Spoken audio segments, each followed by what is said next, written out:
numeral 4 del resolutivo segundo, el acuerdo aprobado. Vamos a dar paso a la segunda ronda de preguntas.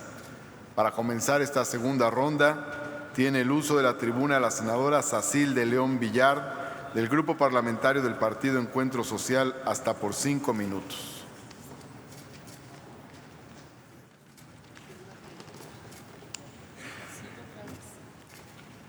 Así lo decidió su grupo.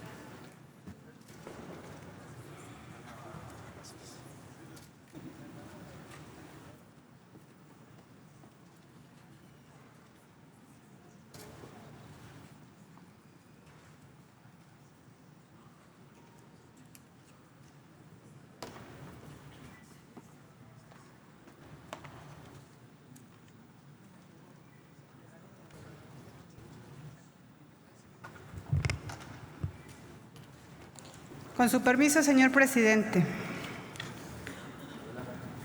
Señor secretario, compañeras y compañeros senadores, no debemos olvidar la hermandad y vocación latinoamericana que nos fraterna hacia el sur.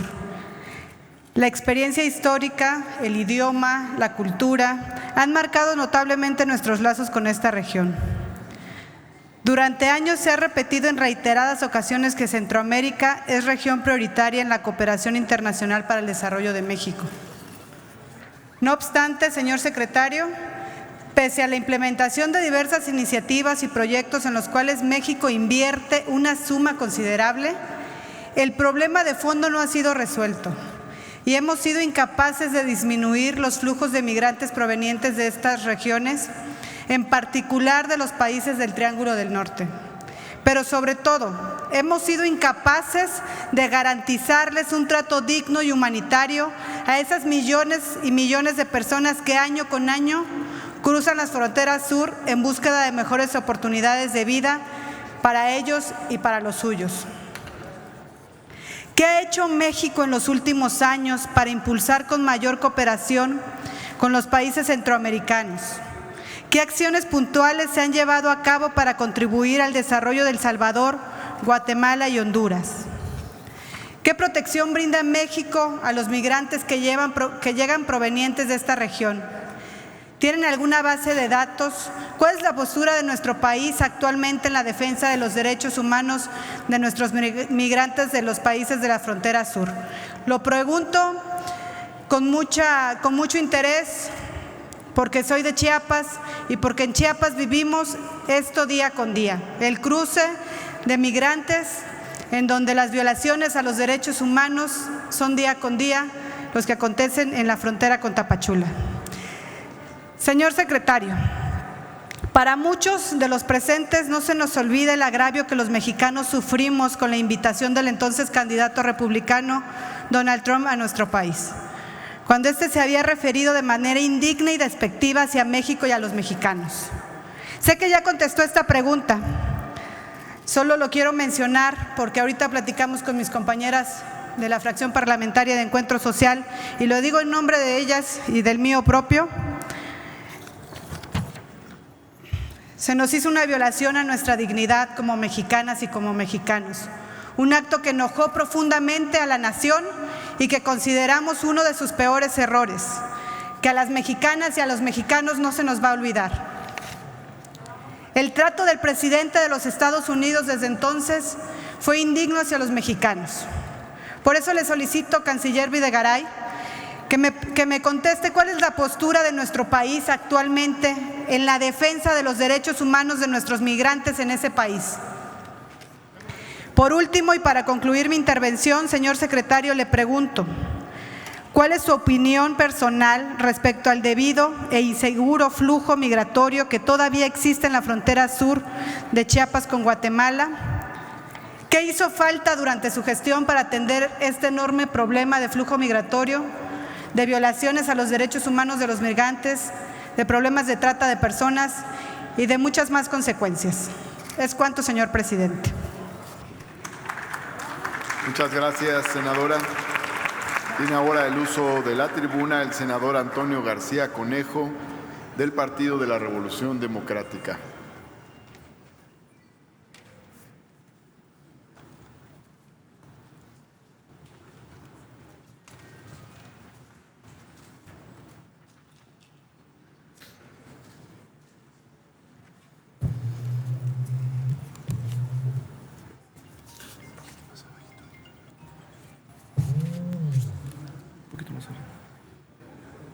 Más arriba. Ahí está. Con su permiso, señor presidente, demás integrantes de la mesa directiva del Senado de la República, señor secretario, muy buenas tardes y bienvenido al Senado de la República.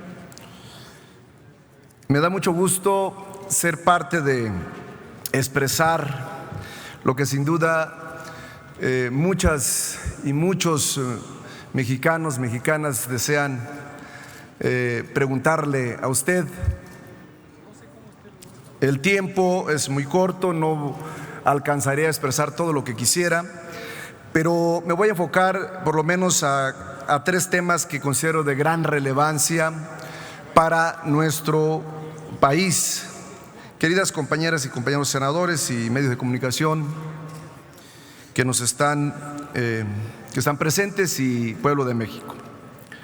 Uno de los temas fundamentales para México en materia de relaciones exteriores se refiere sin duda a estos temas en el informe, en la glosa que se entrega al Senado, a la seguridad en las dos fronteras, no solo de América del Norte, sino también de América del Sur. Sabemos de la importancia por la dependencia de México con la economía de los Estados Unidos y de Canadá, que casi el 85% de nuestras exportaciones van hacia esa región. Sin embargo, este tema no puede ser visto de manera unilateral sin dejar de mirar hacia Centroamérica y Suramérica. Para entonces colocar en la mesa de análisis lo que corresponde también en esa frontera, del lado de la misma encontramos un flujo migratorio que busca llegar finalmente hacia lo que conocemos como el sueño americano por parte de nuestros hermanos de América del Sur y del Centro.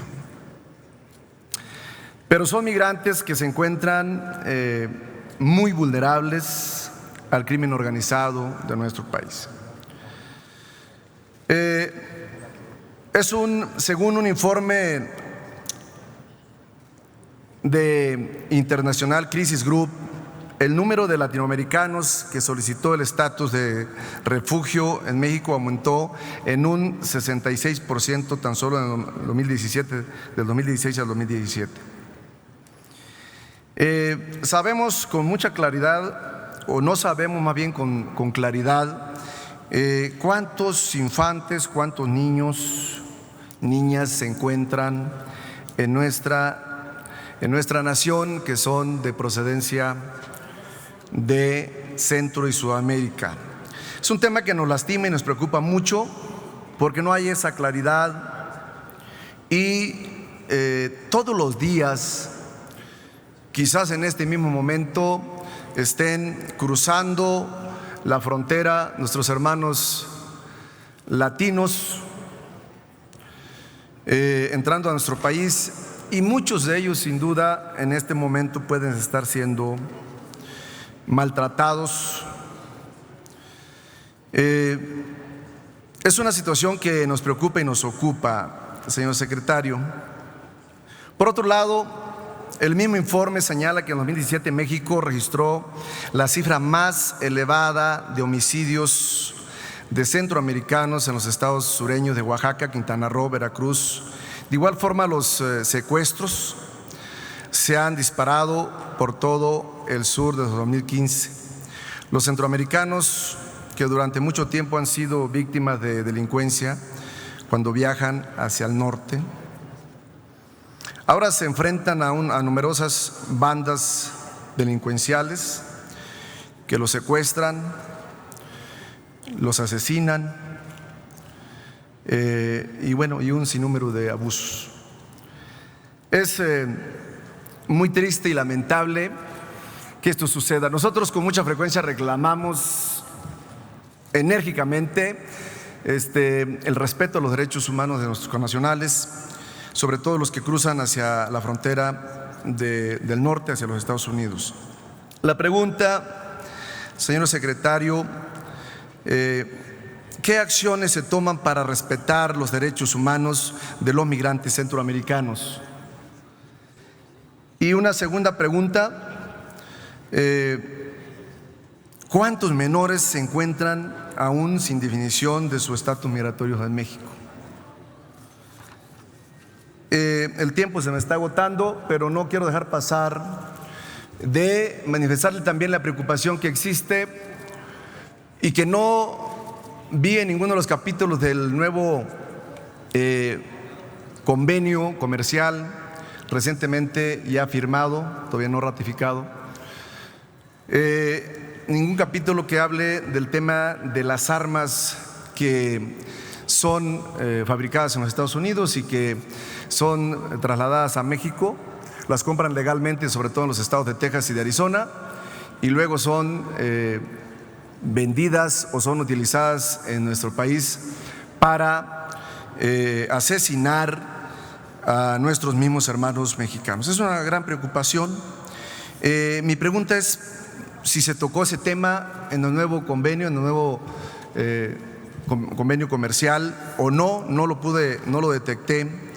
Y por último, preguntarle, secretario, en días pasados exhortamos al Ejecutivo Federal para que enviara al Senado de la República el protocolo de los derechos económicos, sociales y culturales, más conocido como el Pacto de San Francisco o el Protocolo de Uruguay, pero no ha sido enviado cuando desde hace 10 años fue declarado ya este protocolo o fue firmado por algunos países y México no ha sido parte, no se ha firmado este pacto, no se ha firmado el protocolo cuando México es parte de este pacto.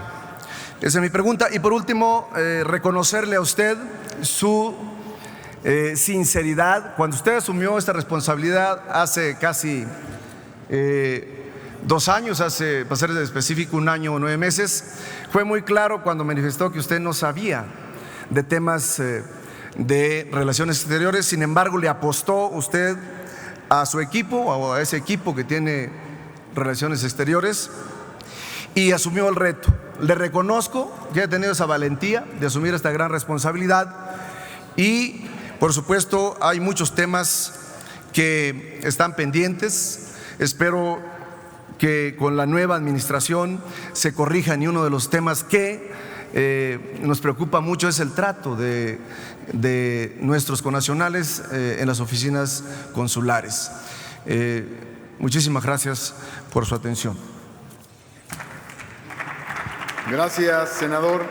Tiene ahora el uso de la palabra la senadora Gabriela Benavides Cobos del Partido Verde Ecologista de México.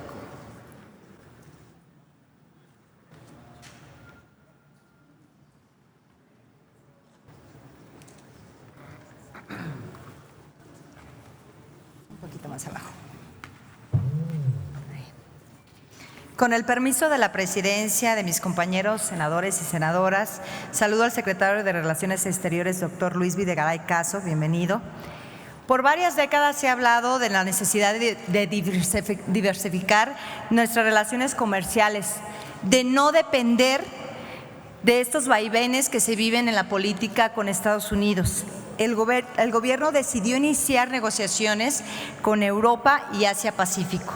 La Unión Europea representa más del 40% del PIB mundial, el mayor mercado único en el mundo y la 5ª parte de la economía mundial.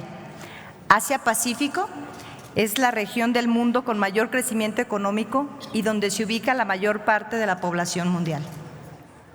Ambas regiones representan un enorme potencial para lograr la ansiada diversificación de nuestro comercio exterior.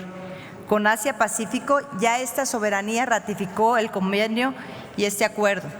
No obstante, con la Unión Europea se ha anunciado varias veces esta modernización del acuerdo, pero no se ha concretado. En este contexto y a la luz del nuevo acuerdo comercial alcanzado con Estados Unidos y Canadá, aunado a la ratificación del Tratado Integral y Progresista de la Asociación Transpacífico, también conocido como TPP-11. ¿Cómo influyen de estos dos acuerdos en la modernización del Acuerdo Global de la Unión Europea, secretario? ¿Habrá que hacer modificaciones o ajustes al texto que se negoció en virtud de lo acordado con los países de América del Norte y de la región Asia-Pacífico? En adición, ¿cómo influye la posible salida del Reino Unido de la Unión Europea en el Acuerdo Global con la Unión y con las negociaciones de nuestro país? Muchas gracias. Con permiso. Muchas gracias, senadora. Tiene el uso de la palabra la senadora Nancy de la Sierra Aramburo.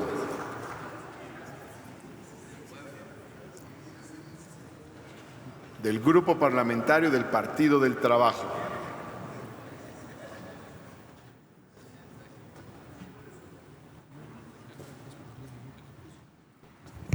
Muchas gracias, presidente. Con su permiso, compañeras y compañeras, secretario Luis Videgaray Caso, gracias por comparecer ante este pleno con motivo del análisis del sexto informe de gobierno en materia de política exterior y como parte de las facultades del Senado de la República con base en el artículo 76 constitucional.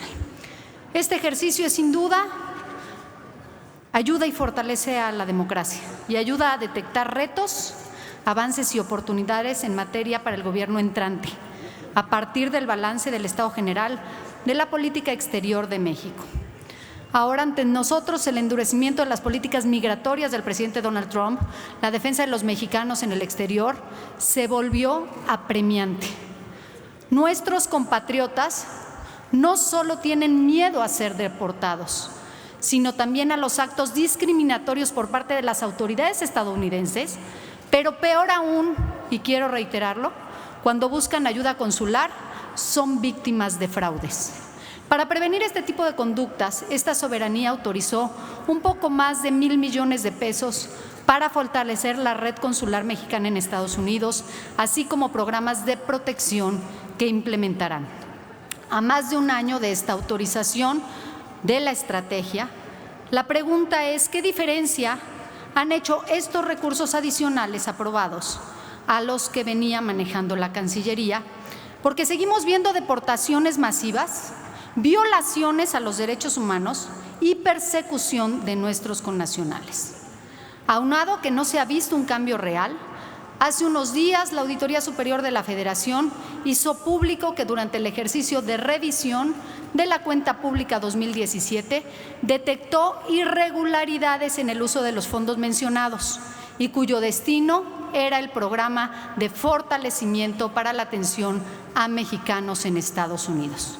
Secretario Luis Videgaray, esta soberanía aprobó un presupuesto y es su deber rendir cuentas del mismo.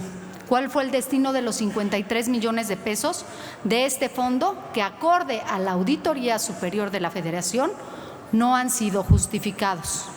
En otros temas, y quiero argumentar un poco lo que ha sucedido y que nos enorgullece mucho en este pleno en relación a los convenios internacionales, porque las causas de los trabajadores mexicanos también son las causas del Partido del Trabajo y de la administración entrante.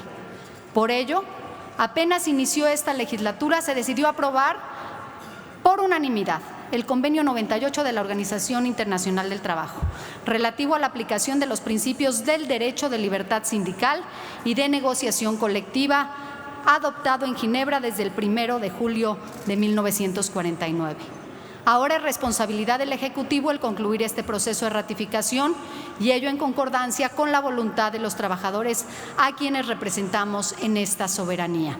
Con esta acción, el Senado de la República le ha cumplido a los mexicanos y mexicanas. Sin embargo, falta mucho por hacer, instrumentos internacionales que ratificar y normas que modificar. Por desgracia, el Ejecutivo no ha resuelto muchos de ellos y quiero destacar algunos tan solo. En la lista, el Convenio 89 sobre el trabajo nocturno de las mujeres, el Convenio 129 sobre la inspección del trabajo en agricultura, el Convenio 183 sobre la protección de la maternidad y el convenio 189 sobre el trabajo decente para trabajadoras y trabajadores domésticos. En este sentido, secretario, ¿cuáles son las razones por las que el Ejecutivo no ha remitido a esta soberanía para su aprobación estos acuerdos? Y en otro tema, y ahora, entre las constantes transgresiones de los derechos humanos de migrantes mexicanos, una de las más importantes y cuyas consecuencias trascienden a la vida de los mismos son las violaciones de sus derechos cuando son detenidos. Desgraciadamente, en muchas ocasiones, llevan un proceso judicial sin las garantías mínimas a las que tienen derecho. Un éxito, sin lugar a dudas, fue que la diplomacia mexicana falló a favor de México en el caso Avena, donde la Corte Internacional de Justicia resolvió y obligó a Estados Unidos a reponer los procesos judiciales de 52 casos de mexicanos sentenciados a pena de muerte. No obstante, a la fecha el gobierno de Estados Unidos ha ejecutado a un número considerable de connacionales que estaban protegidos por la decisión de esta Corte Internacional de Justicia. Esto se puede considerar como un fracaso de la diplomacia mexicana y la protección consular, pues no fueron capaces de garantizar el derecho más fundamental de nuestros connacionales, el derecho a la vida. ¿Qué acciones se han llevado a cabo y qué programas ha implementado la Cancillería en los casos donde mexicanos han sido sentenciados a pena de muerte? Y otro claro ejemplo en la actuación que pareciera denotar poca capacidad de reacción fue la crisis de los niños separados de sus padres en la frontera sur de Estados Unidos, situación que se resolvió gracias a la presión internacional y no a su intervención. En este sentido, señor secretario, ¿por qué no decidió intervenir de manera frontal ante esta terrible situación? Es cuanto, presidente, y agradezco a mis compañeros la atención. Buenas tardes. Muchas gracias, senadora. Hacemos un llamado a senadoras y senadores a poner atención a las oradoras y oradores. Tiene ahora el uso de la tribuna el senador Samuel García Sepúlveda, de Movimiento Ciudadano.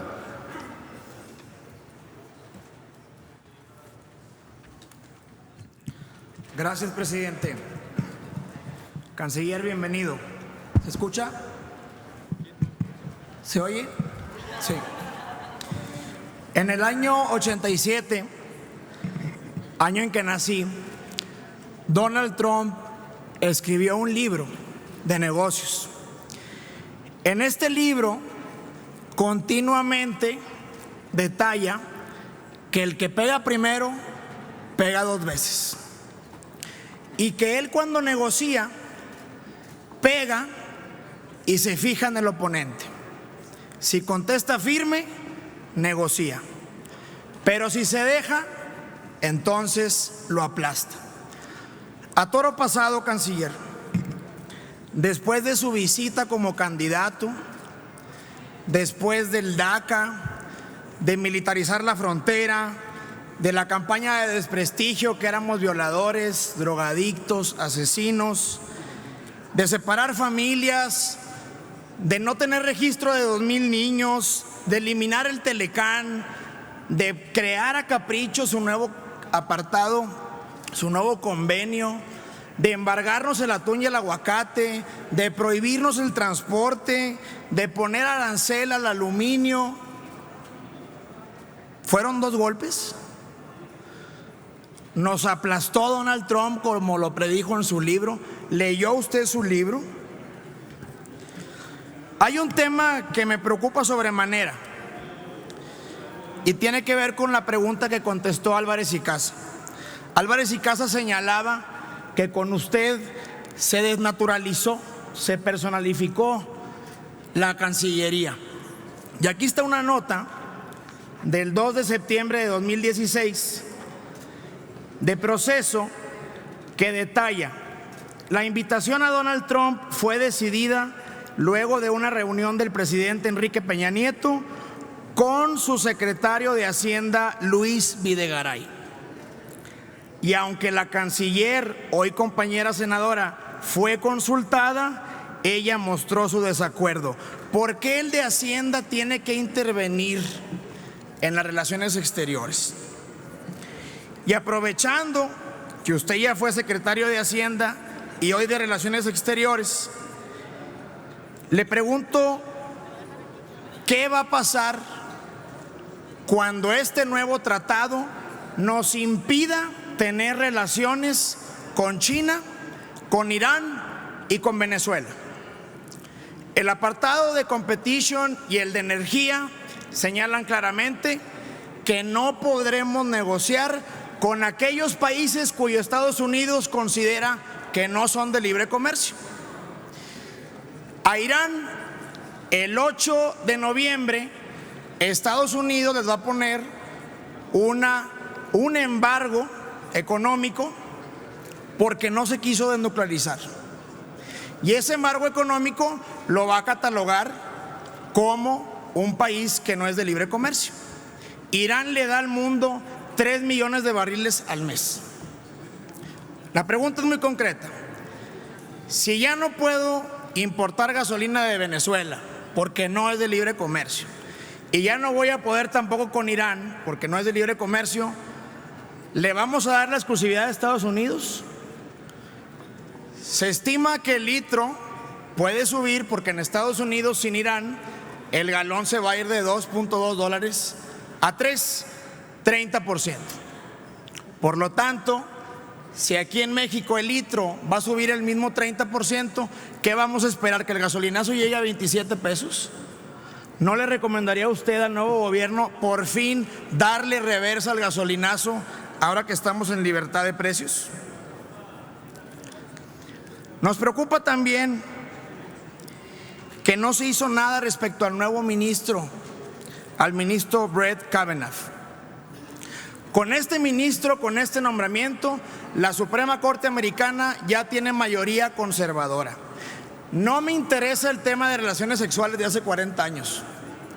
Lo que nos preocupa es cómo va a resolver la Corte con la acción diferida, con el DACA, con la ciudad de santuario, con la separación de familias y obviamente con la detención de migrantes indocumentados. ¿Cuál fue la postura?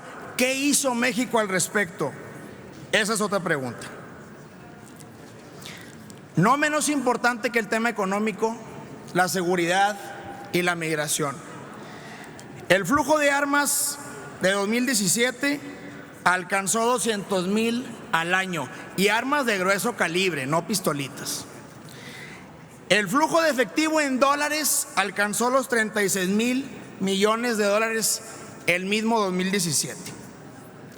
¿Qué se hizo con respecto de la seguridad y con respecto de la migración? Vamos a reservar el tema del apartado del nuevo acuerdo para el jueves con el secretario de Economía y de Alfonso, pero sí externarle que para nosotros sí fue muy caro haber llegado a aprender a Relaciones Exteriores. Muchas gracias.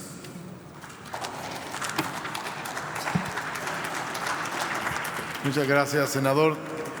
Tiene el uso de la tribuna la senadora Claudia Ruiz Macié Salinas, del Grupo Parlamentario del Partido Revolucionario Institucional.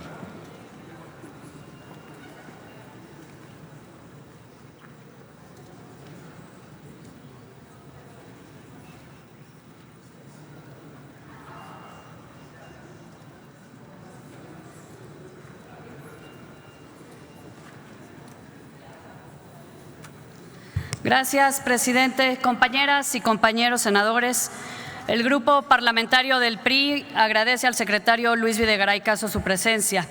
Este diálogo entre poderes facilita la construcción de acuerdos para dar buen rumbo a la política exterior de México en un entorno internacional lleno de desafíos. Recientemente hemos presenciado el resurgimiento de los extremismos y nacionalismos. Las instituciones multilaterales hoy están bajo ataque y pasan por su momento más crítico.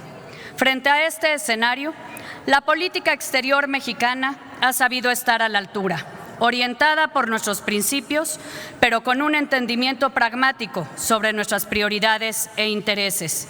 El Grupo Parlamentario del PRI reconoce a los miembros del Servicio Exterior mexicano. Mientras el mundo veía caer el Acuerdo Transpacífico, nuestro país logró una renegociación exitosa del Acuerdo Estados Unidos-México-Canadá. Al tiempo que el Reino Unido votaba el Brexit, México actualizó nuestro acuerdo global con la Unión Europea. Ante graves crisis económicas y políticas en países de América Latina, México consolidó la Alianza del Pacífico. Mientras muchas grandes potencias se repliegan en el aislacionismo, México retomó su participación en las operaciones para el mantenimiento de la paz. México fue arquitecto y protagonista del Acuerdo de París, la Agenda 2030 o el Tratado de Prohibición de Armas Nucleares. De la misma forma, la diplomacia mexicana encabezó el debate en torno al problema mundial de las drogas, el comercio ilegal de armas o el Pacto Global para una migración segura, ordenada y regular. México es el país que más rápido ha debido adaptarse a la nueva realidad internacional. Con Estados Unidos en particular, la administración del presidente Enrique Peña Nieto decidió ampliar y profundizar la relación para enfrentar mejor las asimetrías existentes. En el contexto de una relación compleja con la nación más poderosa del mundo, nuestra diplomacia optó por estrategias que hoy han demostrado su eficacia. Creamos mecanismos para institucionalizar la relación bilateral a fin de darle estabilidad independientemente de coyunturas políticas. Se generó una verdadera relación binacional entre múltiples actores y niveles. Se crearon mecanismos innovadores para facilitar el flujo legal de mercancías y la integración de cadenas productivas regionales, la movilidad académica y el emprendimiento. Se realizó una labor diplomática con actores subnacionales, gobiernos y congresos locales, con el sector empresarial y el académico y con grupos sociales diversos. Fortalecimos nuestra red consular, la más potente del planeta, mediante 50 centros de defensoría legal que han atendido a más de 700,000 personas y además de protegerlos, se buscó dotar de herramientas a nuestros paisanos para su empoderamiento. En esta administración se profundizaron e intensificaron las relaciones de México con el mundo para recuperar el papel central en Latinoamérica y potenciar a nuestro país como un actor con responsabilidad global. Mediante la cooperación internacional, con solidaridad hemos coadyuvado con el desarrollo de las regiones más vulnerables. Tendimos nuevos puentes y reparamos los que estaban dañados. Se logró un reacercamiento con socios tradicionales y se dio un impulso sin precedente a alianzas clave para el futuro. Se abrieron nuevos mercados en países con quienes nuestra relación había sido prácticamente inexistente, como los de la península arábiga, y rescatamos el TPP-11, que nos da acceso a más del 13% del Producto Interno Bruto mundial. Finalmente, a partir de una interpretación moderna de nuestros principios, la diplomacia mexicana se atrevió a jugar el papel que le corresponde al peso e influencia de nuestro país. Convocamos a la comunidad internacional a ser corresponsable en temas como el cambio climático, las migraciones y en el combate al crimen transnacional, pero también a levantar la voz para defender los derechos humanos y los valores democráticos. México se expresó de manera clara y valiente de cara a los abusos y situaciones que prevalecen en otros países como Venezuela, buscando soluciones conforme al derecho internacional. Compañeras y compañeros senadores, este gobierno deja una relación bilateral robusta con nuestro principal socio comercial, así como una política exterior prestigiada, soberana, diversificada y protagonista en los foros multilaterales. Hoy el mundo coopera con nosotros y respalda las causas que más nos importan. México no se resignó a vivir con reglas internacionales escritas por otros países. Fuimos parte del grupo que las escribe.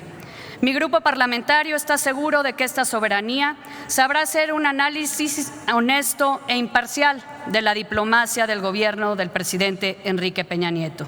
Señor Canciller, ante este contexto global, le pregunto cuáles serían, a su juicio, los principales retos y pendientes de la política exterior en los años por venir. Muchas gracias. Muchas gracias, senadora. Tiene el uso de la palabra la senadora Alejandra Noemí Reynoso Sánchez, del Grupo Parlamentario del Partido Acción Nacional.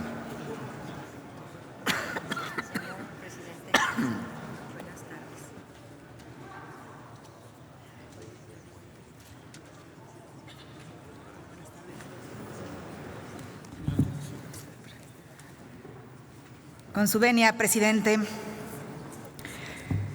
Buenas tardes, secretario Videgaray. En repetidas ocasiones se ha hablado en coincidencia con todas las fuerzas políticas sobre la necesidad de tener una política exterior del Estado mexicano. Fue con ese espíritu que las senadoras y los senadores del PAN vimos con optimismo la incorporación de un miembro del próximo gobierno a la delegación que se encontraba negociando el Tratado de Libre Comercio en Washington, a pesar de lo precipitado en que se procesó también el CPTPP o TPP-11 y haciendo las observaciones pertinentes en cuanto al riesgo para la industria textil, cuero y calzado. En la mayoría de los temas acompañamos también el proceso. Reconocemos el regreso de México como observadores en las operaciones de mantenimiento de paz. Nos unimos a la defensa de nuestros connacionales en Estados Unidos con la petición de asignación de 1,000 millones de pesos adicionales para los 50 consulados que atienden en la Unión Americana y respaldamos las reformas a la Ley de Servicio Exterior Mexicano. Apoyamos el Grupo de Trabajo de Lima en favor del diálogo y la diplomacia ante la crisis humanitaria que viven nuestros hermanos venezolanos. Señor secretario, en el PAN siempre hemos estado a favor del interés nacional. Lo hicimos durante estos 6 años y lo haremos en esta nueva etapa. Sin embargo, también sabemos señalar las situaciones diplomáticas en las que la ejecución de la política exterior, en las que no estamos totalmente satisfechos. Usted nos ha mencionado que México ha ocupado lugares importantes en la política exterior. Sin embargo, esto difiere de acuerdo al índice de presencia global del Real Instituto Elcano, el lugar en que México durante los últimos 6 años refleja realmente una variación mínima en la presencia en el ámbito internacional. Por poner tan solo algunos ejemplos, en el 2017, México no logra colocarse entre los primeros 20 lugares, ni tampoco en los índices desagregados en cuanto a lo económico, militar y de poder suave. Ello contrasta con el tamaño de la economía, del desarrollo y la presencia mundial de nuestro país. En el índice de globalización nos ubica, por ejemplo, en el lugar 50 de 185 países, el tercero en América Latina, después de Chile, Uruguay, y el 4º lugar en MICTA, después de Australia, de Corea del Sur y de Turquía. Ha mencionado en varias ocasiones que en este gobierno no se hace política exterior ni a través de las redes sociales, ni a través de Twitter o de llamadas telefónicas. Sin embargo, me llama la atención que en el 6º informe que nos entregan, en el apartado de los principales acercamientos con la nueva administración de Estados Unidos, inicie enumerando las conversaciones telefónicas que se tuvieron entre los dos presidentes. Me parece que hay una inconsistencia en la información o si ahora también las llamadas telefónicas son parte de la estadística internacional. Reconocemos que hubo avances en el acuerdo comercial con Estados Unidos y no voy a abundar en el tema que ya mucho se ha abordado en los diferentes posicionamientos de las diversas fracciones parlamentarias.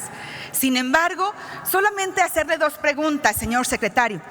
¿A usted le parecen correctas las formas en las que diplomáticamente se comunicó a los mexicanos del entendimiento con Estados Unidos? Es decir, a través de la televisión por una llamada telefónica del presidente Trump a nuestro presidente. Desde su punto de vista, ¿usted cree que el presidente Trump volverá a utilizar el discurso contra la comunidad migrante que radica en la Unión Americana ante el proceso electoral del próximo mes de noviembre? Y lo pregunto porque esto sucederá cuando esta administración no haya todavía concluido su responsabilidad. En otro orden de ideas es de reconocer, si lo queremos hacer también, el trabajo a favor del interés nacional de México y que realiza el Servicio Exterior Mexicano. Reconocemos los esfuerzos que permiten que México sea hoy un ejemplo de diplomacia digital en nuestra región. Hoy, nuestros diplomáticos utilizan las nuevas tecnologías de la comunicación para estar cerca y servir mejor a los mexicanos que requieren protección consular sin importar el lugar del mundo en el que se encuentren. Me llama también la atención, señor secretario, que al inicio de esta comparecencia usted manifestó la importancia que tenía en determinado momento la labor de México en diferentes organismos y la agenda que se estaba impulsando desde este gobierno, principalmente en materia de perspectiva de género y de igualdad entre hombres y mujeres. Y en el informe nos mencionan que con la finalidad de lograr la igualdad sustantiva entre mujeres y hombres, la Secretaría de Relaciones Exteriores se ha comprometido en el diseño e implementación de acciones tendientes a disminuir la brecha de desigualdad. Incluso en el área de política de igualdad de género, instrumentaron y dieron seguimiento a un programa para la igualdad entre hombres y mujeres. Y justo me parece que no obstante de todos los esfuerzos que se hicieron, lamentamos profundamente que la estrategia transversal de perspectiva de género, incluida en el Plan Nacional de Desarrollo, no alcanzó los nombramientos de embajadores y cónsules en el Servicio Exterior mexicano. En esta administración se realizaron 191 nombramientos diplomáticos. De ellos, 132 fueron embajadores. Se otorgó el nombramiento de embajador a 109 hombres y solo 29 fueron mujeres. Si nos referimos a los cónsules generales, de 45 que se nombraron, solo 15 fueron para mujeres.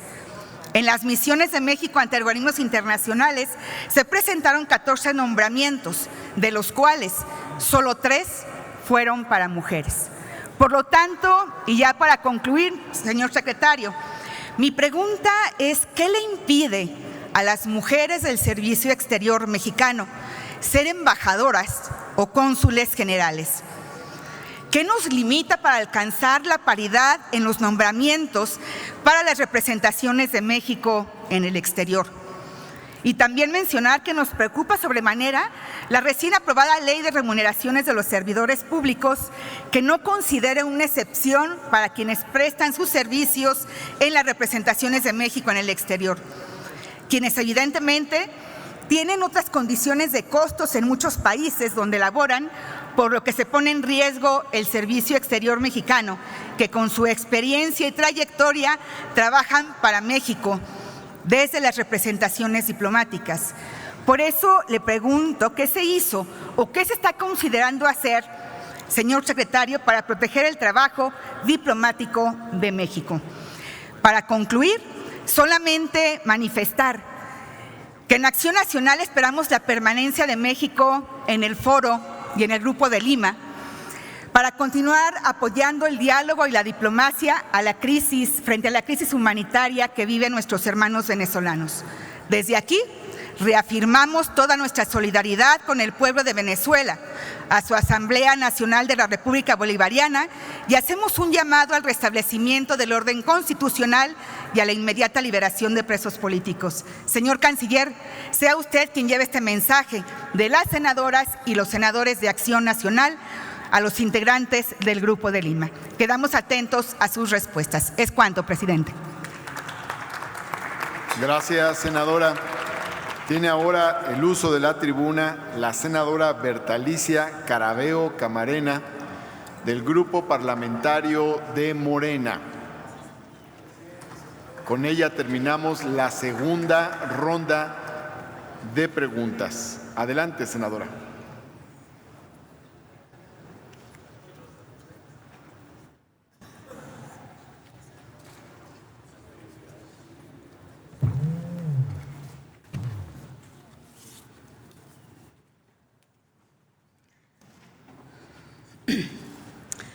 Señor presidente, senadoras y senadores, secretario Luis Videgaray, antes que nada, quiero descartar lo incómodo que ha de resultar presentarse ante esta soberanía para defender la política exterior de un gobierno que se ha caracterizado por vulnerar los derechos humanos reconocidos en tratados internacionales y que ha violentado también algunos principios básicos de la diplomacia mexicana e internacional. Permítame ponerlo en contexto. En la página 142 del citado informe de labores del Gobierno federal se menciona lo siguiente: México ha construido su política exterior en materia de derechos humanos de forma activa y propositiva, impulsando las prioridades y objetivos nacionales en la materia, otorgando gran importancia a la cooperación multilateral. Además de mantener una larga tradición de cooperación con los organismos y mecanismos internacionales y regionales de derechos humanos, nuestro país es parte de los principales tratados internacionales sobre derechos humanos. Sin embargo, como usted sabe, el pasado 21 de diciembre de 2017 fue publicada en el Diario Oficial de la Federación la Ley de Seguridad Interior, supuestamente con la finalidad de dotar de un marco legal a las Fuerzas Armadas de nuestro país en la ejecución de las tareas de seguridad que en los hechos realizan para combatir a la delincuencia organizada y el narcotráfico. Lo anterior, a pesar de que Rahat al-Hussein, alto comisionado de la ONU para los Derechos Humanos, emitió un comunicado en el que consideraba un error la aprobación de la Ley de Seguridad Interior, principalmente por su preocupación de que el ejército tomara acciones que deberían estar en manos de las policías, en tanto instituciones civiles. Esto sin olvidar que un conjunto de expertos de la ONU, conformado entre otros por los integrantes del Grupo de Trabajo sobre Desapariciones Forzadas, exhortó al Estado mexicano a no aprobar dicha ley, ya que ésta debilitaría la protección de derechos humanos en nuestro país en virtud de que carece de mecanismos sólidos de control que garanticen que las operaciones se lleven a cabo con pleno respeto a los mismos. Ante esta situación, la Secretaría que usted preside dirigió una carta al Alto Comisionado para los Derechos Humanos, la cual también fue suscrita por la Secretaría de Gobernación y la Procuraduría General de la República, manifestando su gran sorpresa por el pronunciamiento que ya supuestamente el organismo internacional no había tomado en cuenta las amenazas de seguridad interior de México. A eso le llama a usted, y en este orden de ideas, yo le voy a hacer los siguientes cuestionamientos. ¿A eso le llama a usted mantener una larga tradición de cooperación con los organismos y mecanismos internacionales y regionales de derechos humanos? ¿Por qué el gobierno mexicano tuvo que esperar a que la Suprema Corte de Justicia de la Nación resolviera sobre la inconstitucionalidad de dicha ley, si podía abstenerse de presentarla ante el Congreso y podía además ejercer la facultad de veto contra la misma, luego de que ésta fuera duramente criticada por entidades internacionales encargadas de defender los derechos humanos? ¿Acaso para el gobierno federal, encabezado por el todavía presidente Enrique Peña Nieto, los organismos internacionales y sus opiniones especializadas en materia de derechos fundamentales no son más que una vil broma? Prosigamos, señor secretario. Permítame que le recuerde otro suceso bochornoso para la política exterior del país. El día 7 de mayo, el fiscal general y secretario de Justicia estadounidense Jeff Sessions anunció la entrada de la política de cero tolerancia hacia los indocumentados en los Estados Unidos, política que se avisoraba desde que John Kelly, exsecretario de Seguridad, declaró en marzo de 2017 las represalias extremas que emprenderían en contra del inmigrante Esta política, llamada por algunos periodistas como la alternativa nuclear, tuvo por objetivo principal la infusión de terror en el migrante a través del desmembramiento de las familias de sus homólogos. Algunos meses antes de la declaración de entrada de la política de cero tolerancia, se comenzó la tercera y última ronda de negociación intergubernamental del Pacto Mundial para una Migración Segura, Ordenada y Regular. La política, por supuesto, contravenía el proyecto de cooperación en materia de derechos humanos, responsabilidad compartida, enfoque de género y, sobre todo, el interés superior de los y las menores. La política también contravenía las resoluciones presentadas por esta soberanía ante la Asamblea General de las Naciones Unidas en materia de protección a las y los migrantes y los derechos de los y las niñas. Sin embargo, no fue hasta el 19 de junio que usted, señor secretario, decidió fijar una postura condenatoria ante estos lamentables hechos. 43 días después de la declaración del fiscal general estadounidense, a un total de 2.696 niños y niñas separadas de sus familias. Usted, señor secretario, es candil de la calle y oscuridad de la casa. Las familias no contaron con el apoyo de su programa de asistencia jurídica a mexicanos a través de asesorías legales externas en Estados Unidos. Familias sin el apoyo del Grupo Asesor sobre Derechos Humanos de los Mexicanos en el país vecino. Familias sin la defensa del Centro de Defensoría en el Departamento de Protección de cada uno de los 50 consulados de México en Estados Unidos. Fue hasta el 26 de julio, a más de 2 meses de la amenaza, que se conversaron posibles estrategias para atender la política de separación de familias durante los procesos migratorios de la frontera norte. Así lo documenta usted en el 6º informe de labores de la Secretaría de Relaciones Exteriores. Al día de hoy, poco se ha hecho para redignificar a las familias mexicanas en la frontera sur de los Estados Unidos. Poco se ha hecho para reunirles con sus seres queridos.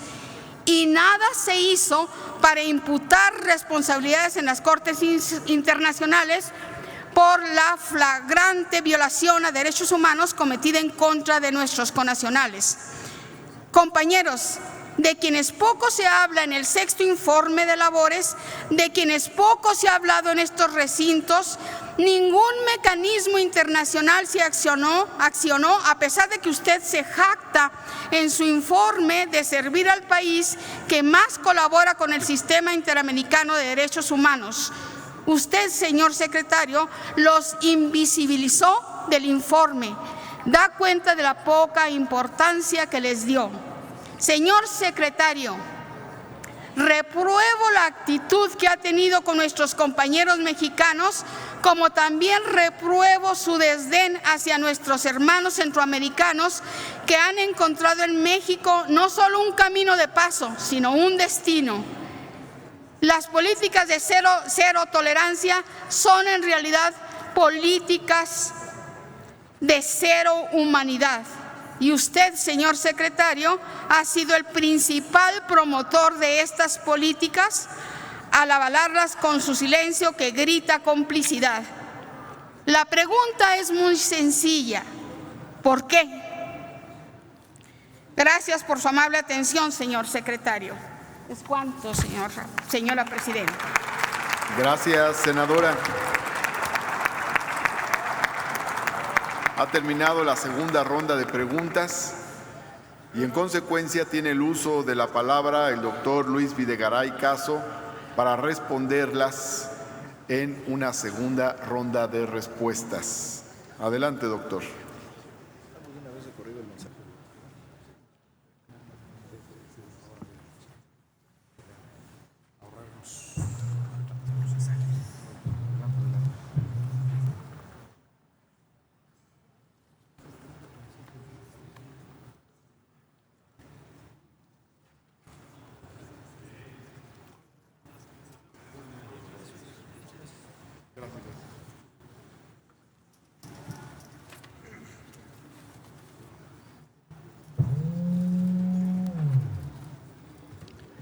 Gracias, presidente, y gracias a las senadoras y senadores que intervinieron en esta segunda ronda.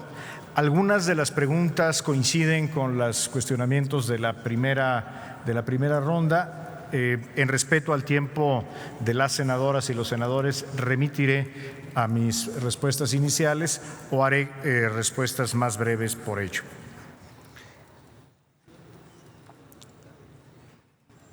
Con respecto a la primera pregunta de la ronda, que correspondió a la senadora Sacil de León del Grupo Parlamentario de Encuentro Social. La pregunta tiene que ver con las acciones que lleva a cabo el Gobierno de México para protección de los migrantes en tránsito. Quiero en primer lugar destacar que en México existen mecanismos para reparación a víctimas que incluyen a los migrantes y que tienen mecanismos específicos para los migrantes.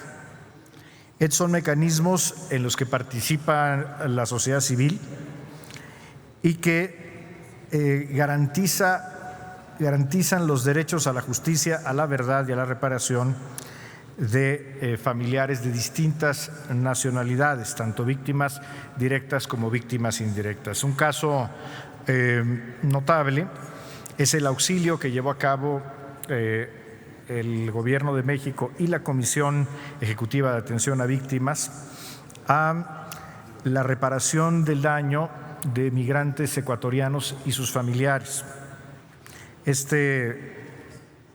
Apenas el 22 de agosto de este año inició ya el proceso de medidas de restitución, rehabilitación, satisfacción y no repetición. Hay que destacar que México ha emitido CURP, es decir, la cédula de identificación, a los extranjeros. Esto es una acción que empezó apenas en junio de 2018, en que la Secretaría de Gobernación está emitiendo la CURP a extranjeros como una medida de cumplimiento de lo establecido ya en el Pacto Mundial para una Migración Segura, Ordenada y Regular. Esta es una medida que México toma poniéndose a la vanguardia de la protección a extranjeros en el territorio nacional. Esto se suma al programa de regularización migratoria que empezó en el año 2015 por parte de la Secretaría de Gobernación y el Instituto Nacional de Migración. Destaco el despliegue de oficiales de protección a la infancia. Los oficiales de protección a la infancia, que son 323 en las distintas delegaciones del Instituto Nacional de Migración, hacen un trabajo especializado y han atendido en total a 137,000 niños, de los cuales 61,299 viajaban sin compañía. Y este programa ha sido exitoso y se ha replicado ya en otros países, por ejemplo en Honduras, en Panamá, República Dominicana y Guatemala, que han venido a conocer la experiencia de México. En materia de movilidad y convivencia fronteriza, se tienen distintos programas de regularización migratoria.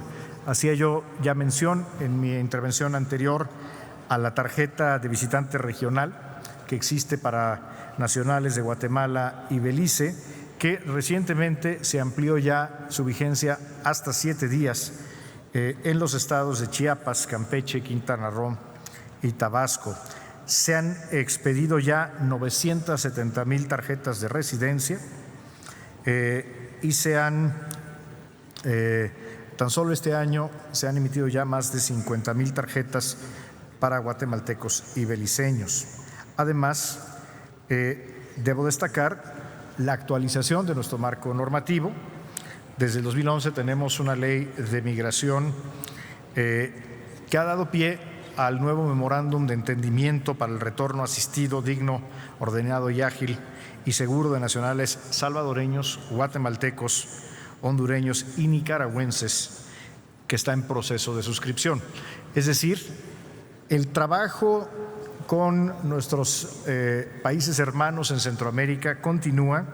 Es un proceso continuo de fortalecer los instrumentos de protección, que son instrumentos institucionales y del Estado mexicano.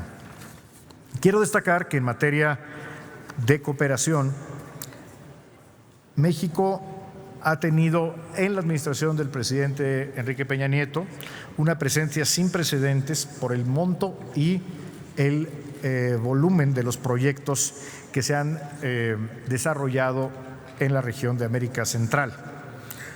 Proyectos concluidos en Belice, El Salvador, Granada, Haití, Jamaica, Nicaragua, San Vicente y Santa Lucía, proyectos por un monto total de $140 millones en distintas materias, principalmente hospitales y programas de vialidades y carreteras. Senador Antonio García Conejo, del Grupo Parlamentario del PRD. Quiero referirme específicamente a una pregunta que hizo usted sobre el protocolo facultativo del Pacto Internacional de Derechos Económicos, Sociales y Culturales. México desde 1981 es Estado parte del pacto. A lo que no se ha adherido México es al protocolo facultativo del pacto. Este protocolo fue abierto a firma en diciembre de 2008 y entró en vigor en 2013. El protocolo facultativo ha solamente sido ratificado por 23 estados y la razón por la cual creemos que no corresponde al gobierno saliente el envío del protocolo facultativo es por el elevado impacto presupuestal que tiene. Aquí la estimación que ha hecho la Secretaría de Hacienda es relevante y creo que sería incorrecto que un gobierno saliente comprometa recursos presupuestales de la próxima administración y del gobierno del presidente electo. Seguramente el próximo gobierno hará la evaluación correspondiente al protocolo facultativo. Con respecto al tráfico de armas en el Tratado México-Estados Unidos-Canadá recientemente acordado, al igual que el tema migratorio u otros temas de la relación bilateral, no son incluidos. Hay que recordar que este tratado es un tratado en materia comercial y de inversión. Sin embargo, esto no excluye que haya un trabajo importante y la necesidad de celebrar acuerdos e instrumentos específicos siempre y cuando sean consistentes con nuestra soberanía y con el interés nacional.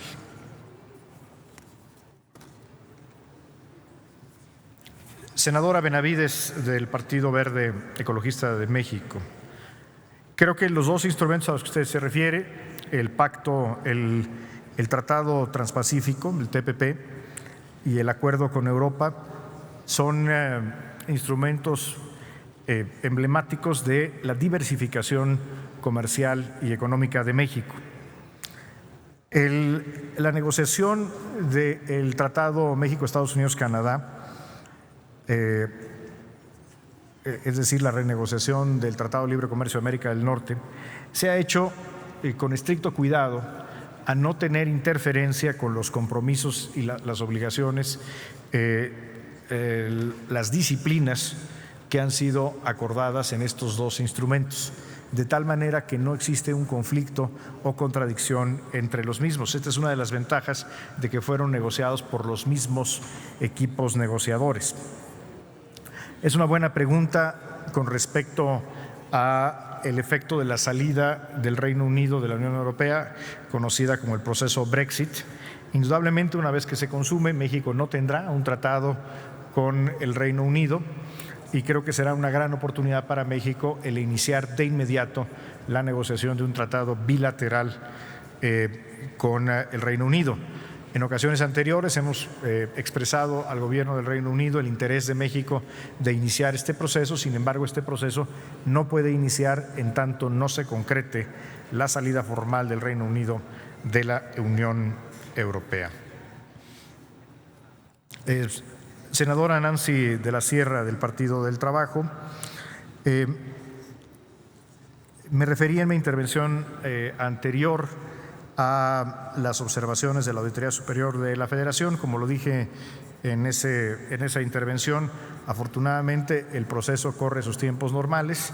La solventación de las observaciones va por muy buen camino y esperamos tener una solventación completa en tiempo y forma, lo cual nos debe dar tranquilidad que todos los recursos que fueron aprobados para el apoyo a la función consular para atención de los migrantes mexicanos en Estados Unidos fueron utilizados correctamente y a tiempo.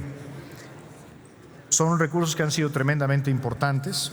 Quiero destacar que gracias al fortalecimiento presupuestal de los consulados hemos podido pasar, por ejemplo, de la atención que hacíamos en el centro de atención telefónica, solamente se hacía atención durante horas hábiles y de lunes a viernes. Ahora la atención es 24 horas, 7 días de la semana. Y se han realizado, muchos de los recursos han sido canalizados a la asesoría legal, es decir, a contratar abogados externos que defiendan el interés de los connacionales. Estamos defendiendo literalmente miles de casos de connacionales. Estamos generando instancias de asesoría muy importantes que no hubiéramos podido generar, llevando la asesoría donde están los migrantes, incluyendo a los centros de trabajo en zonas agrícolas, que no hubiéramos podido llevar a cabo sin estos recursos. Pero tenga usted la tranquilidad de que los recursos fueron aplicados en tiempo y forma, como lo marca la norma, y han hecho una diferencia muy importante en el bienestar de miles de connacionales. Con respecto a los convenios que menciona usted de la Organización Internacional del Trabajo, de la OIT, bueno, primero quiero celebrar la aprobación reciente que hizo el Senado de la República de un instrumento que llevaba mucho tiempo aquí, que es el Convenio 98, que entre otras fortalece los derechos de los trabajadores, la democracia sindical y la representación laboral efectiva. Por supuesto, este instrumento habrá de ser, una vez que fue aprobado por el Senado, ratificado y entregado, depositado ante la Organización Internacional del Trabajo, y lo haremos con mucho entusiasmo. Con respecto a otros convenios, brevemente le comento el convenio 89, que es el que refiere al trabajo nocturno de las mujeres. Aquí hay un proceso que está ocurriendo al interior de la OIT. La OIT está revisando los términos del convenio, porque es un convenio muy antiguo y es un convenio que está en proceso de revisión por la propia OIT. La sugerencia respetuosa que hacemos es que se concluya el proceso al interior de la OIT y naturalmente que México considere la aprobación de la ratificación de dicho instrumento una vez que sea modernizado. El convenio 183 tiene una particularidad por la cual no lo hemos promovido, que es que otorga menores derechos que los que otorga la legislación mexicana. En particular se refiere a la ausencia por maternidad, y el convenio 183 lo que establece es que la madre tiene derecho, según dice el convenio, a reincorporarse a un trabajo similar. La legislación mexicana establece el derecho pleno de reincorporarse al mismo trabajo. Por lo tanto, creemos que es un convenio que no necesariamente protege mejor que la ley mexicana en este caso a las trabajadoras. Y finalmente me refiero al convenio 189. Esto ocurre algo similar al tema que trataba hace un momento. El convenio 189, que por cierto sé que hay distintos puntos de acuerdo promoviendo el convenio, incluyendo uno de los senadores Osorio Chong y Ruiz Massieu. Aquí lo que hay que tener en mente es el impacto presupuestal. Según el instituto, este es un convenio que tiene que ver con la protección a las trabajadoras domésticas, trabajadores y trabajadoras domésticas. Por supuesto, coincidimos plenamente con los fines del convenio, pero tanto el Instituto Mexicano de Seguridad Social como la Secretaría de Hacienda y Crédito Público han expresado que tiene un impacto presupuestal significativo. Por lo tanto, consideramos que no debe competir a la administración saliente comprometer recursos presupuestales de la próxima administración y tendrá, creo que es una decisión, la decisión presupuestal corresponde ya al presidente electo y a su equipo de transición. Se refiere usted al caso Avena. Creo que este es un ejemplo de un enorme éxito de la diplomacia y particularmente de la diplomacia jurídica de México. La Corte Internacional de Justicia generó una resolución vinculante para el gobierno de los Estados Unidos y es lamentable que el gobierno de Estados Unidos no acata una resolución de una instancia internacional de esta naturaleza. Pero debo decirle que desde el año 2000, en que tenemos el programa de asistencia jurídica a casos de pena capital, México ha logrado evitar o revertir sentencias de pena capital en el 89.4% de los casos. De hecho, este programa fue reconocido por Naciones Unidas. El entonces secretario general de Naciones Unidas, Ban Ki-moon, en 2016 lo reconoció como un programa ejemplar de la diplomacia jurídica. Hay un caso, y quiero destacar que esto no se limita, este programa de combate jurídico a la pena capital no se limita a los Estados Unidos. De hecho, acabamos de tener un caso exitoso en el cual el gobierno de Malasia accedió a conmutar la pena de muerte después de una larga gestión jurídica y diplomática del gobierno de México. Ya lo dije en mi intervención anterior con respecto a la separación de niños de sus padres en la frontera de Estados Unidos, producto de la tolerancia cero. Intervenimos, y lo hicimos de manera oportuna y lo hicimos de manera contundente. Intervenimos ante las Naciones Unidas, personalmente acudí ante el secretario general de Naciones Unidas.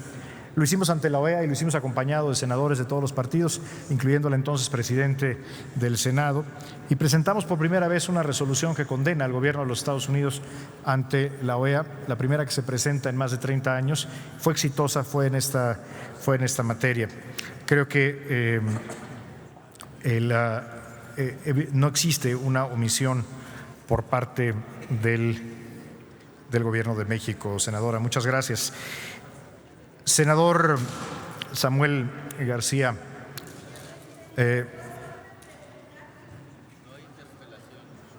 no, vamos a dejar que continúe sus respuestas el secretario. Ya ha recibido las preguntas de los grupos parlamentarios.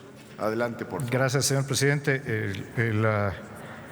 Por supuesto, este no es un ejercicio definitivo de diálogo entre poderes y estamos a las órdenes de todas las senadoras y senadores para contestar preguntas más allá del formato de esta comparecencia al terminar este evento, ya sea de manera presencial o por escrito, conforme es nuestra obligación y nuestra convicción.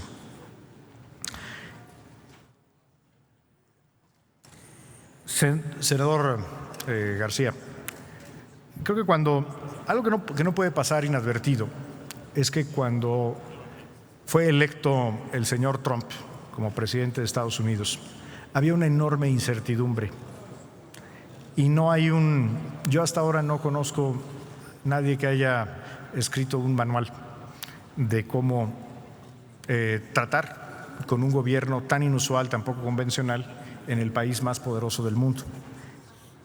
Y hablando con diplomáticos de todo el mundo, creo que coincidimos en que había una enorme incertidumbre que en cierta medida todavía continúa sobre qué iba a hacer, qué iba a pasar con el gobierno de los Estados Unidos. De lo que había muy pocas dudas en el mundo es que el país que estaba en un problema real era México y que el primer instrumento del que iba a salir Estados Unidos era el Tratado de Libre Comercio de América del Norte, que México se encaminaba a una profunda crisis económica y de confrontación con su vecino del norte. Ha sido un proceso, sin duda alguna, de profundas diferencias, de desencuentros recurrentes. Hay muchas cosas en las cuales nunca podremos coincidir con el señor Trump. Pero hoy México tiene una economía que está creciendo, México tiene un acuerdo comercial renegociado en buenos términos para el país y que fortalece la integración de Norteamérica. Y las diferencias se están tratando por los canales institucionales y diplomáticos. Y hoy que tenemos un gobierno electo, un presidente electo, vemos que la relación entre México y Estados Unidos tiene un horizonte constructivo y de respeto. Yo no sé si las expresiones del señor Trump continuarán, probablemente sí, pero lo que hemos aprendido los mexicanos en este periodo es que no hay sustituto para la consistencia, no hay sustituto para nuestras convicciones y nuestros valores. Y el más importante de todos es que somos un país soberano, y así es como nos hemos comportado, como un país soberano, no a través de aspavientos, no a través de estridencias, sino con la firmeza que parte de las convicciones y de la propia soberanía. No termino de entender el riesgo que advierte usted respecto al abasto de energéticos. Claramente el abasto de energéticos no depende ni de Venezuela ni de Irán, pero debo decirle, como ya lo dije en mi intervención anterior, que el nuevo acuerdo, el nuevo tratado comercial en nada inhibe, restringe el derecho soberano de México de celebrar negociaciones comerciales o de cualquier otra índole con cualquier país con el cual tengamos relaciones diplomáticas, y eso incluye a China, por supuesto, con quien hoy tenemos una relación vigorosa. México es el sexto país de destino de las exportaciones chinas en el mundo y con quien hemos incrementado de manera notable nuestra relación económica. No existe ninguna restricción que emane de este tratado. Senador, tal vez en la comparecencia del secretario de Economía se pueda abundar en la cláusula que usted refiere, pero por el contrario, la cláusula lo que da es una protección en caso de que el diferendo sea entre los otros dos socios del tratado. Con Venezuela tenemos un comercio activo, ojalá tuviéramos más. Ojalá hubiera condiciones en la economía venezolana para tener más comercio, pero hoy en día México, por ejemplo, exporta alimentos a Venezuela y nosotros seguimos teniendo una relación diplomática cercana y una relación comercial cercana con Irán, que es un país al que tenemos aprecio y respeto. Nada que emane de el nuevo tratado o el tratado renegociado impide estas relaciones. Tiene usted razón, no nos pronunciamos sobre el proceso de selección y ratificación de los ministros de la Suprema Corte de Estados Unidos. Y yo espero que Estados Unidos no se pronuncie nunca sobre el proceso de nombramiento y ratificación de los ministros de la Suprema Corte de Justicia de la Nación Mexicana. Creo que es un asunto interno, como el nombramiento de ministros en nuestro país es un asunto absolutamente interno y soberano. Y finalmente, usted refiere nuevamente a aquella visita del entonces candidato republicano a la presidencia de Estados Unidos, el señor Trump, a México, y refiere, ya me referí a ello, insisto, asumo, más allá de mi carácter de funcionario público, asumo mi responsabilidad política a plenitud. Y eso, y usted dijo algo que es cierto, no era una invención periodística. La entonces canciller Claudia Ruiz Massieu, hoy senadora de la República, no estuvo de acuerdo con esa visita. Asumo la responsabilidad histórica que me corresponde.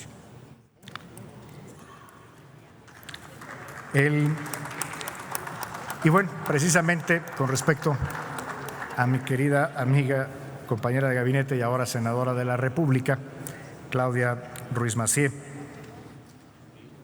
no puedo más que suscribir los pronunciamientos hechos por la senadora en esta tribuna y reconocer que la política exterior del presidente Enrique Peña Nieto estuvo conducida por dos excelentes secretarios de Relaciones Exteriores previos a mi gestión, el doctor José Antonio Amid Curibreña y la maestra Claudia Ruiz Massieu.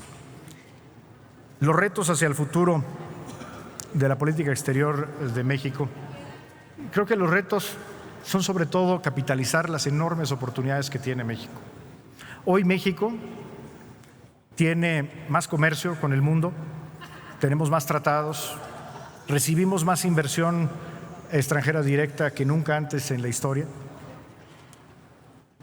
Tenemos una gran plataforma de integración con el mundo. Creo que la primera oportunidad hacia adelante es materializarla.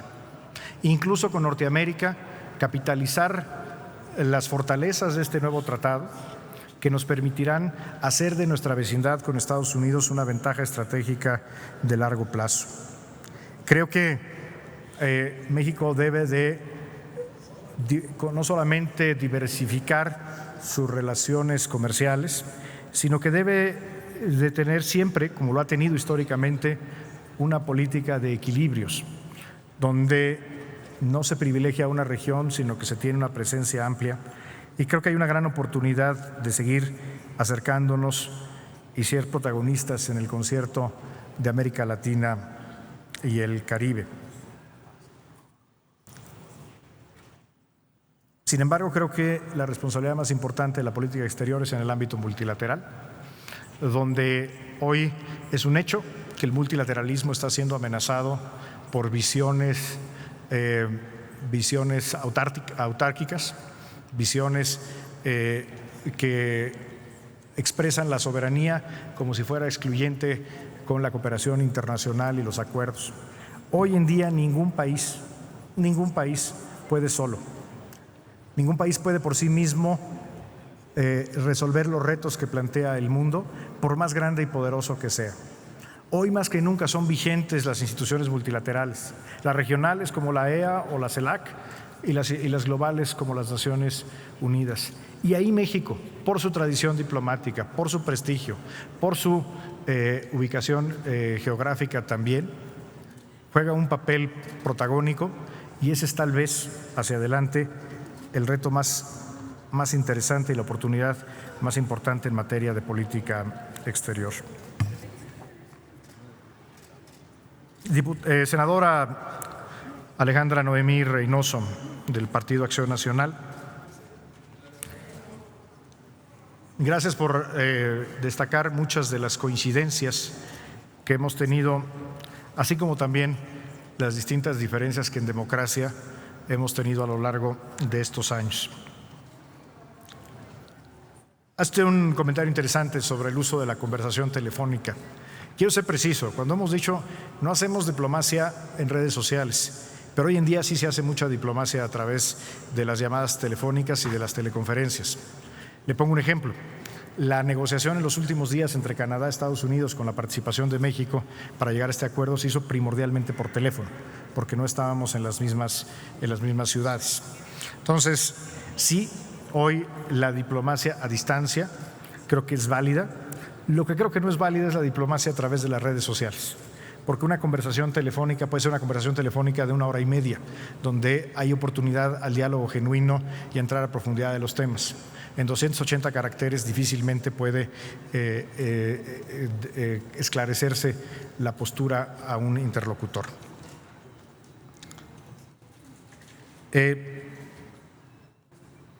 Yo no sé si en la campaña en Estados Unidos se recrudezca el discurso antiinmigrante. Veo honestamente con buenos ojos que ha habido cierta moderación, cierto trato de mayor respeto hacia México, pero no podemos darnos el lujo de bajar la guardia y asumir que simplemente porque hoy tenemos una mejor relación, esa amenaza no está ahí. La amenaza está ahí, la amenaza es latente y me atrevo a decir va más allá del propio presidente Trump. Hay que reconocer que hay una corriente de opinión grande, desafortunadamente, que existe en los Estados Unidos y que, tal vez consistente con su historia de muchos años, hay un sentimiento ahí antiinmigrante. Ante eso, el gobierno de México y la sociedad mexicana no puede permanecer indiferente. Y yo creo que el riesgo siempre está ahí, y lo importante es que reaccionemos con contundencia y con firmeza y efectividad. No puedo más que suscribir lo que ha dicho usted respecto a la igualdad de hombres y mujeres en la diplomacia. Es cierto, la mayoría de los nombramientos a nivel de titular, sea embajador o cónsul general, han sido a hombres. Esto tiene que ver con que hoy en día, en los rangos superiores del Servicio Exterior Mexicano, los rangos de ministros y embajadores, todavía la mayoría son hombres. Hay que recordar que son generaciones que ingresaron al servicio exterior hace 20 o 30 años. Pero aquí déjeme compartirle dos buenas noticias. La primera, conforme a la nueva ley del servicio exterior, en el ingreso tiene que haber paridad de género. Y segundo, que en la generación que está entrando al Instituto Matías Romero, están entrando exactamente la mitad son hombres y la mitad son mujeres. De lo que se trata es que hacia adelante tengamos una diplomacia que sea genuinamente paritaria. Y debo destacar que aún históricamente muchas de las mejores, de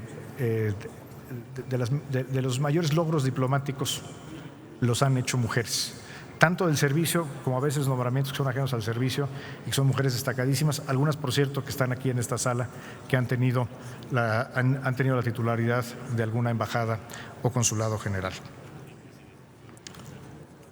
Con respecto al efecto de la ley de remuneraciones, hay una preocupación relevante en el servicio exterior y yo veo con muy buenos ojos el hecho de que el equipo de transición del presidente electo, en este caso encabezado por el licenciado Marcelo Ebrard, está trabajando de cerca con el equipo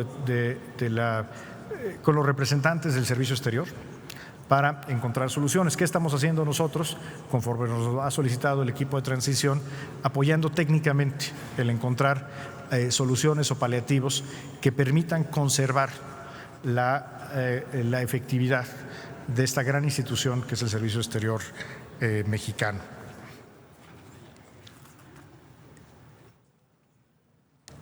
Finalmente, no puedo más que estar de acuerdo con los pronunciamientos que ha hecho usted con respecto a Venezuela y destacar que la postura de México ha sido escrupulosamente respetuosa de nuestros principios constitucionales, pero también hay que reconocer que como parte del andamiaje jurídico, México es parte de la Carta Interamericana, la Carta Democrática Interamericana del año 2001, firmada en septiembre en Lima, la cual nos comprometió a todos los países de la región a defender a la democracia representativa como la única forma de gobierno válida en nuestro continente. Y hoy lo que estamos viendo en Venezuela, desafortunadamente, es una ruptura del orden democrático y por lo tanto hemos alzado la voz, participamos en el Grupo de Lima, pero lo hacemos siempre de una manera constructiva y abogando por una solución pacífica, una salida política entre los propios venezolanos.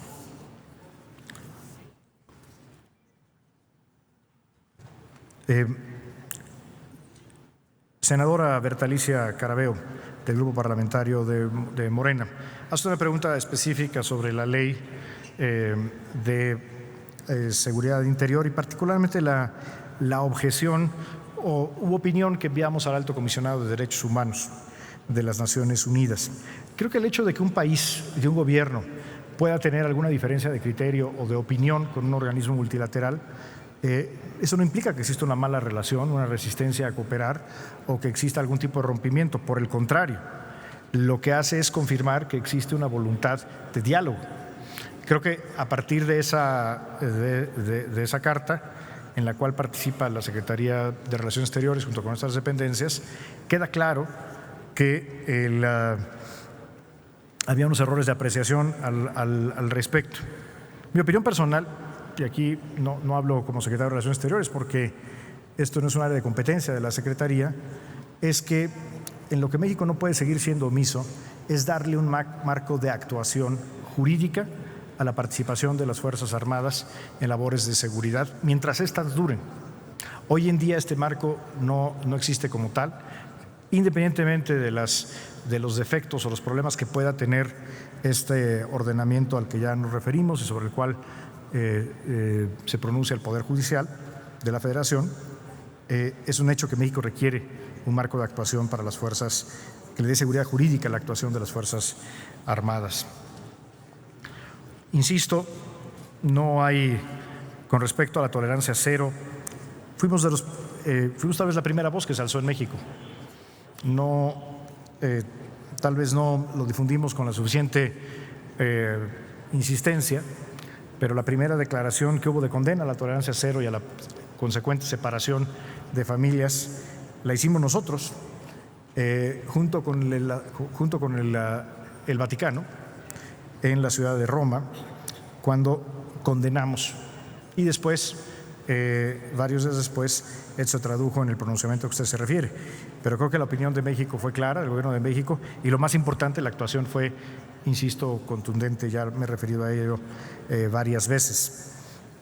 Y con respecto a los hermanos centroamericanos, creo que en distintas intervenciones, particularmente al principio de esta intervención, hice un mensaje, hice alusión a las distintas acciones concretas que estamos llevando a cabo para mejorar el trato, la atención que reciben y las oportunidades que tienen en México los hermanos centroamericanos que deciden migrar a nuestro país de manera definitiva o en tránsito.